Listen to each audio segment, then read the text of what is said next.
Well, yesterday's subject was a little on the heavy side, so it only feels appropriate that today we take the Barbenheimer approach and follow up with something on the complete opposite side of the spectrum. And let me tell you, there's no greater tonal whiplash than going from a somber existential documentary on the depths of grief to the goriest episode of Power Rangers you'll ever see. This is Psycho Goreman.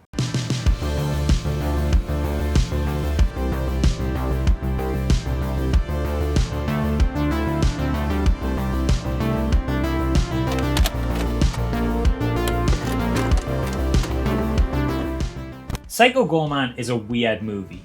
And I don't mean weird in that kind of trippy, surreal sense people normally prescribe that label to. I just mean that it is entirely its own unique thing. Perhaps unusual would be a better word to describe it. It's the kind of film that most people who watch it will be surprised it even exists. But for those lucky few who are on its wavelength, myself included in that grouping, will be incredibly glad that it does. Destined for cult status, Psycho Goreman represents everything right with midnight movie cinema. Daft premise, lots of gore, probably not all that much mainstream appeal targeted at any stage of development, but above all else, a profound heart at the center of it that just screams, the people who made this love it. This Canadian movie, written and directed by Steven Kostanski, who also made the Leprechaun pseudo reboot / sequel and The Void, both films with incredibly positive qualities. However, more than either of them, I think Psycho Goreman feels like this dude just letting loose and making something that is completely and utterly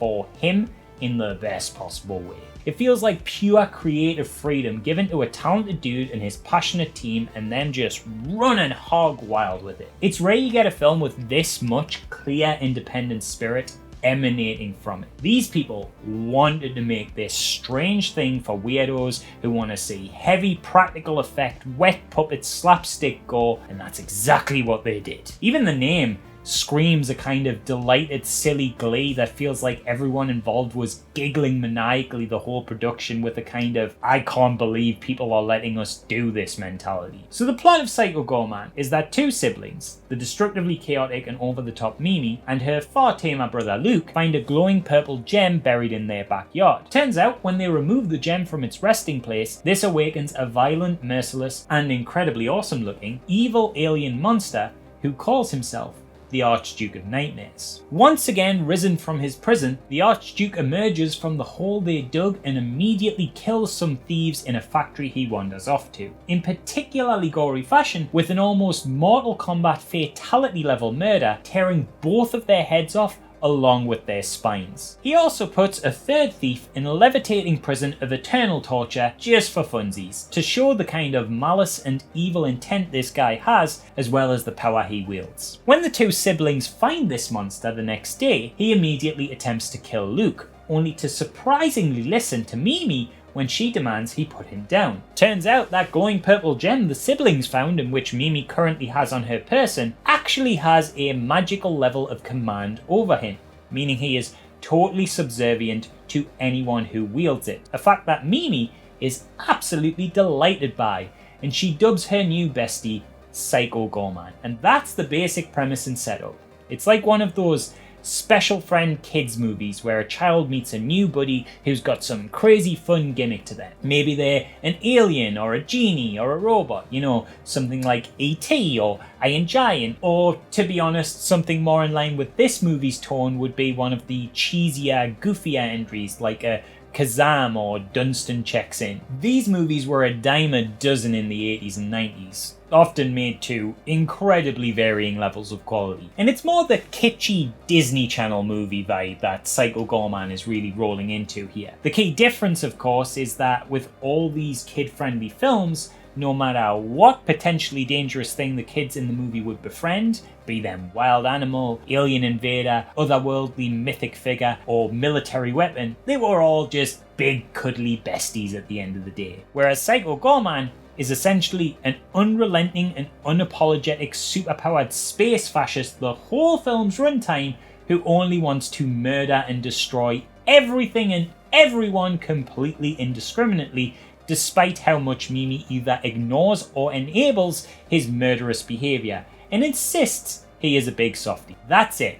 That's the Joker. This is the film's entire gag. Basically, what if E.T. wanted to destroy humanity? It is the one joke it has, which sounds like an insult, but it's not. If you can get on board with this singular central premise, then you are going to have a great time, because this very simple gag, a gag that drives every bit of the plot, drives every action set piece, every bit of Goreman's dialogue, all of the violence, all of the incredible designs, and every punchline is completely committed to throughout the whole runtime. Everyone sticks to the bit. And while for some that may wear thin over time, to me, it just made the whole thing funnier as it went along. The film hits all the beats of these kind of goofy movies. The kids get montages where they give the monster a makeover and jam in a band. They teach him about love and friendship. They play games and there's an external threat they have to unite against. And it's natural to think that the whole narrative is going to follow that tried and true path of this dangerous creature learning what it means to be human, understanding love, and having his heart grow 3 sizes that day when he learns the true meaning of Christmas. But nah, that just never happens. Throughout the whole film, Psycho Goreman stays permanently fixated in the state of being profoundly malicious and cruel, and never really grows beyond that. Every fun little quirky thing he's tasked with doing is still played very straight with its cheesy cuteness, but because of who Goreman is, often occurs against his will and remains consistently punctuated with extreme bouts of goofy violence. I'd say the plot exists almost solely as a vehicle for the bit, but it actually plays out in a rather charming manner. I know a lot of people find Mimi as a lead rather off-putting since she's written to be specifically obnoxious, but I think this characterization helps in selling the concept of her being quite happy and content in having a bloodthirsty alien monster friend, and the whole movie kind of exists in this over-the-top silly hyper-reality anyway, where no one reacts to the intense violence in a realistic manner, and I think if you're able to get over that, you'll find something strangely sincere about it all. Like, obviously the film and its relationships and the whole family and siblings coming together as a result of this alien being coming into their lives is an intentional parody of the sometimes sickly sweet sentiments these movies would parade around. But maybe it's because the occasional punctuation of wet writhing viscera brings the tone down a lot from diving into insincere Hallmark territory. But I found the whole film, dare I say, kind of wholesome? It put a smile on my face either way. Though having said that, I think I'd be smiling at it even without the pleasantly sentimental qualities, because, well, I mean, just look at it. Look at Goreman. Look at this wet brain puppet thing. Look at this dude. He's a pirate robot who gets his face torn off. Konstanski here, taking on the role of producer, director, writer, and editor of the movie, is someone who knows how to have fun behind the camera. He designed Goreman with the intent of making something that would look like an action figure he'd have liked to play with when he was growing up. And not only did he totally hit the mark on that target, as a general sentiment, it's kind of a solid little microcosm of this film's whole vibe. Psycho Goreman has the same kind of juvenile joy that smashing action figures together did when you were a child. Just getting this crazy combo of cool designs and seeing what ridiculous adventures and fight scenes you could imagine up with them. And my god, does this movie have some crazy cool designs. You see, as the film progresses, we're introduced to the Galaxian Council, who originally imprisoned Psycho Goreman and whose intense angelic leader marks the main external threat to our main characters. We also get to meet Psycho Goreman's henchmen before he got imprisoned, and both of these groups act as the perfect way for the filmmakers, specifically the studio Masters Effects headed by Todd Masters, who brought to life Kostanski's incredible designs, to flex their creative talent. No doubt aided in the process by Kostanski himself having his own background in makeup and practical effects. And what an incredible job they all do between them. Not only do characters who maybe only appear on screen for like 2 minutes of runtime have these incredibly cool and unique aesthetics, they also move and talk. Some are costumes, some are puppets, many of them have functional parts and crazy over-the-top Power Rangers style fight scenes complete with tokusatsu sparks, pulling from a wide variety of influences including action figures, Power Rangers, 80s and 90s nostalgia, Phantasm, heavy metal, Wishmaster, and probably a whole bunch of others. The team managed to make what essentially boils down to a smorgasbord of creative samples that mash up into their own wonderfully weird and specific thing. It's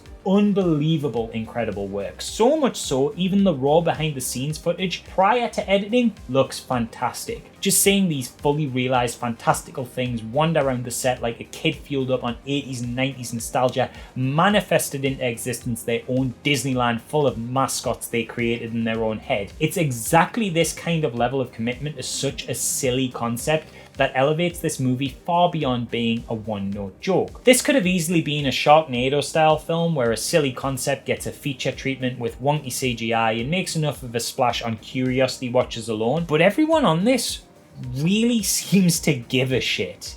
It doesn't matter that the movie knows it is patently stupid, because it's as stupid the creative team really care about. Did we need to see this much practical effects? Did the gore need to be this over the top? Did these costumes need to be so intricate that every fight scene had to be choreographed and planned in advance so the performers could make the best use of their restricted movement? Was the excessively angelic design of the antagonist so necessary that they had to guide the actor in the suit around between takes because she could barely see? Did they have to go to the trouble of having separate performers for both Psycho Goreman's body performance and his voice and dub over his every line in the film in order to deliver the perfect combination of body type and sinister bassy delivery for that character rather than just using a pitch shifter in post?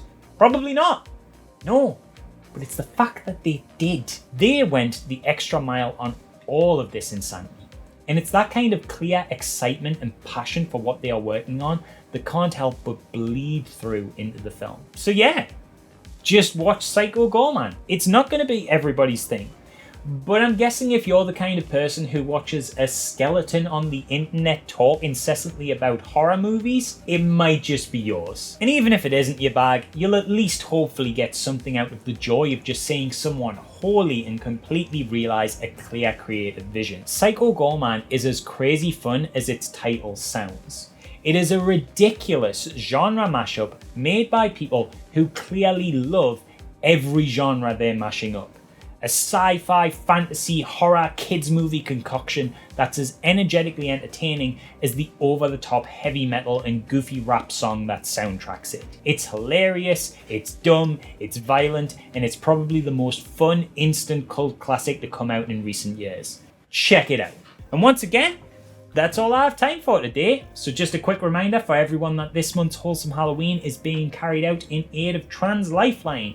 So if you'd like to make a donation to them, you can do so with the donate button on this page. And obviously, I'll also be giving any ad revenue, Patreon money, and shirt sale profits for this month to the charity as well. And once again, in other news, In Search of Darkness, the award-winning Fangoria-nominated documentary series that dove into 80s horror, has its first 90s entry coming up, and I'm accredited advisor on it. How cool is that? So if you fancy picking up the latest entry in this incredible horror franchise, you can get a cheeky little discount code that gets you 10% off in the description.